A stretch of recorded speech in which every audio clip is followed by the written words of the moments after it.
講半句，此刻生命在凝聚。過去你曾尋過某段失去了的聲音，落日遠去，人期望留住青春的一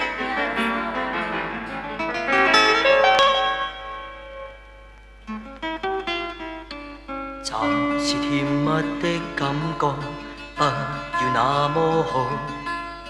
別是沉重的陰影，不要你知道。從前流淚的聲音，無謂留在另一顆心。未來承受的一生，不要埋沒了別人，就算是情人。假使吸引你的是我眼神，不等於我一個人是責任。如相戀必須痛苦才算愛人，但願這一切沒發生。情永遠是情，只可以變恨，怎麼可以改變命運？誰能容納這裂痕？就算是情人，